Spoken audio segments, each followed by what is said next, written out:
लगातार बारिश हो रही थी।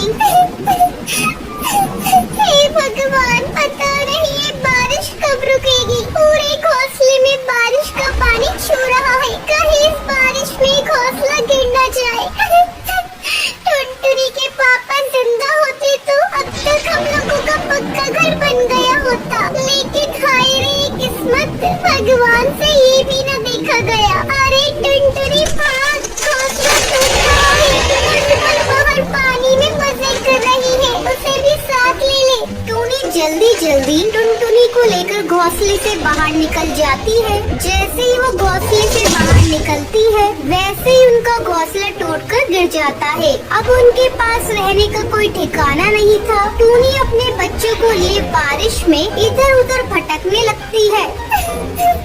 हे भगवान, इस तेज बारिश में अपने बच्चों को ये कब तक भटकते रहूं। कहीं सर छुपाने की छोटी सी जगह भी मिल जाती तो अच्छा होता। माँ देखो, उस पेड़ पर एक घर का दरवाजा खुला है। चलो जल्दी यहाँ चलते हैं। हाँ बेटा, तुमने ठीक कहा। चलो चलकर देखते हैं। टूनी अपने दोनों बच्चों को लेकर उस पेड़ पर बने घर में जाती है। अरे ये क्या, ये तो एक शौचालय है। चलो अच्छा है, इसी में कुछ दिन गुजारते हैं और सुबह चलकर घर का सामान ले आएंगे। माँ भूख लगी है, खाना बनाकर दे दो। हाँ माँ, मुझे भी भूख लगी है। कहाँ से बनाकर खिला दूँ? इतनी बारिश में तुम लोग तो देख ही रही हो। छोड़ो, पानी पियो, सो जाओ। माँ पानी भी तो नहीं है। इतनी तेज बारिश हो रही है और तुझे पानी की कमी हो रही है। जा बाहर जाकर बारिश का पानी पी ले। ठीक है माँ, हम बाहर जाकर पानी पी रहे हैं। तुम गुस्सा मत करो।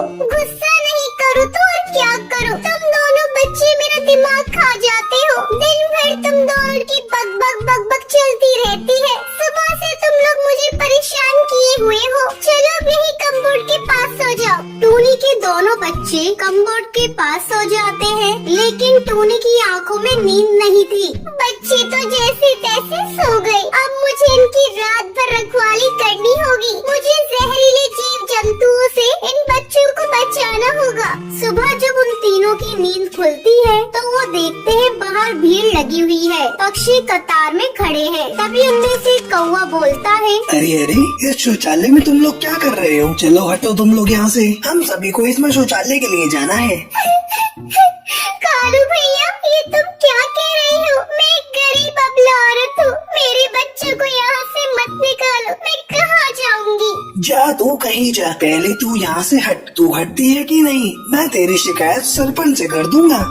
जा बड़ा है सरपंच से शिकायत करने वाला। आज तेरे ही कारण मेरा घर पक्का नहीं बन पाया। अगर तूने मेरा सरकारी पैसा गबन नहीं किया होता तो आज मेरा पक्का घर होता। जा, मैं यहाँ से नहीं निकलती। देखती हूँ क्या करते हो तुम। बहुत ज्यादा अकड़ दिखा रही है। पति तो नहीं रहा है तेरा, अब तू किस पर अकड़ दिखा रही है? चलो भाइयों, सरपंच से शिकायत करते हैं। अरे भाई, तुम्हें जाना है तो जाओ, मुझे तो अपना पेट खाली करना है। मैं पास के खेत में जा रहा हूँ। ठीक है, मैं ही अकेला सरपंच के पास जा रहा हूँ और इस टूनी चिड़िया की शिकायत करता हूँ। इसने तो शौचालय को ही अपना घर बना लिया।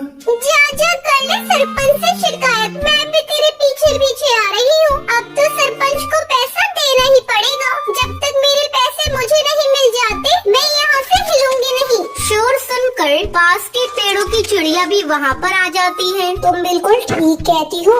इस काले कलूटे कौवे ने हम तोतों का भी पैसा गबन किया है। हम लोग तुम्हारे साथ हैं। तुम्हारे साथ हम भी सरपंच के पास चलेंगे। जंगल के पंछियों के बड़े हुए हौसले को देखकर वो कौवा डर जाता है। पक्षी उसे लेकर सरपंच के पास पहुंचती है। कालू, क्या बात है? जो जंगल के पक्षी तुम्हें लेकर मेरे पास आई हैं। सरपंच जी, इस टूनी ने जंगल के शौचालय पर कब्जा कर लिया है और हटना तो दूर मुझसे झगड़ा कर रही है। नहीं सरपंच जी, ऐसी कोई बात नहीं है। इसने मेरे सरकार से मिले हुए पैसों को खा लिया है। इसी कालू की वजह से मेरा घर आज तक पक्का नहीं बन पाया। आप मेरे पैसे से दिलवा दीजिए, मैं शौचालय तुरंत खाली कर दूंगी। सरपंच के कहने पर कालू टूनी के सारे पैसे लौटा देता है और इस तरह टूनी का पक्का घोंसला बन जाता है। पक्का घोंसला बनते ही टूनी शौचालय को खाली कर देती है। तो ये थी आज की कहानी कि आपको पता है टूनी चिड़िया शौचालय को अपना घर क्यों बनाती है। अगर आपको पता है तो आप हमें कमेंट करके जरूर बताएं। अगर आपको ये वीडियो पसंद आई हो तो इसे लाइक और ऐसी कहानियाँ देखने के लिए मेरे चैनल को सब्सक्राइब करना न भूलें। सुंदरवन जंगल में अहम कौवा रहता था। उसकी 2 बीवियां थी। एक का नाम गोपी चिड़िया था और दूसरी पत्नी का नाम राशि चिड़िया था। एक दिन राशि चिड़िया गोपी चिड़िया के पास जाती है। गोपी चिड़िया, आज तक जो हुआ सो हुआ, अब हम दोनों मिलकर रहा करेंगे। हम लोगों ने बहुत लड़ाई कर ली है, अब लड़ने से क्या फायदा, कब तक हम यूँ लड़ते रहेंगे। ओहो, अब तुझे समझ आया है राशि चिड़िया। एक तो तूने मेरे पति से शादी कर ली और अब तू कह रही है मिलजुल कर रहा जाए। तुम्हें कोई और कौवा नहीं मिला था जो तुमने मेरे पति से शादी कर ली? मैं क्या करती, अहम कौवे ने ही तो मुझसे प्यार किया था।